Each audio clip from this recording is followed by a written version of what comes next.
Hi. இப்போ பார்த்தீங்கன்னா, நம்ம பிசுறு தெரியாமல் தையல் போடணும். அதாவது ஓவர்லாக் இல்லைன்னா பிசுறு நிறைய பிரிஞ்சிட்டு வரும் பார்த்தீங்களா துணியில். அந்தமாரி பிரிஞ்சு வராத எப்படி நாம் தைக்கிறதுன்னு சொல்லிட்டு பார்க்கலாம். அதுக்கு ஃபஸ்ட்டு நல்ல பக்கம் எந்த துணி நீங்கள் ப்ளவுஸோ இல்லை எந்த தைச்சாலுமே இதுமாரி நல்ல பக்கத்தில் இதுமாரி ஓரத்தில் ஒரு 1/4 இன்ச்சு அளவுக்கு ஒரு தையல் வந்து போட்டுக்கோங்க. நான் வந்து பார்த்தீங்கன்னா, இது வந்து பாடி சம்மர் ப்ராவில் சைடு ஜாயின் பண்ணுறதுக்காக தான் நான் இந்த ஸ்டிச்சிங் யூஸ் பண்ணியிருக்கேன். சைடு ஃபுல்லாக நான் வந்து நல்ல பக்கம் தைச்சிக்கிட்டேன். பாருங்கள், இது வந்து நல்ல பக்கம் டாட்லாம் பிடிச்சிருக்கேன் பாருங்க, தெரியுதா?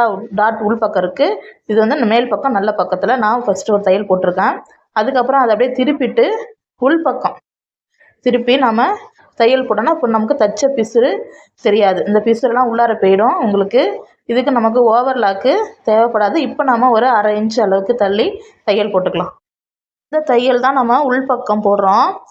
அதாவது கெட்ட பக்கம் நம்ம எல்லாமே தைச்சிருக்கோம் பார்த்தீங்களா, அந்த பக்கம் நம்ம ஒரு தையல் போடுறோம். வேணும்னா நம்ம 2, 3 தையல் பக்கத்தில் உங்களுக்கு அளவு பொறுத்து நீங்கள் பக்கத்தில் போட்டுக்கலாம். நான் வந்து ஒரு 1/4 இன்ச்சு நகர்த்தி இன்னொரு தையல் ஒன்று போட்டுக்கிறேன். வேணா பிரித்து வர்றதுக்காக அதுமாரி போட்டிருக்கேன். இப்போ பாருங்கள், இந்த சைடுமே உங்களுக்கு பிசுறு தெரியல. அதேமாரி உங்களுக்கு திருப்பி பார்த்தாலும் இந்த பக்கமும் உங்களுக்கு பிசுறு தெரியாது. இந்தமாரி ஓவர்லாக் இல்லாமல் நீங்களும் தைக்கலாம். இது போல் நம்ம தைக்கிற இந்த சீமுக்கு பேர் ஃப்ரெஞ்சு சீம் அப்படின்னு சொல்லுவாங்க. இந்த டிப்ஸ் உங்களுக்கு பிடிச்சிருந்ததுன்னா மறக்காமல் நம்மளோட சேனலை சப்ஸ்கிரைப் பண்ணுங்கள், லைக் பண்ணுங்கள். தேங்க்யூ ஃபார் வாட்சிங்.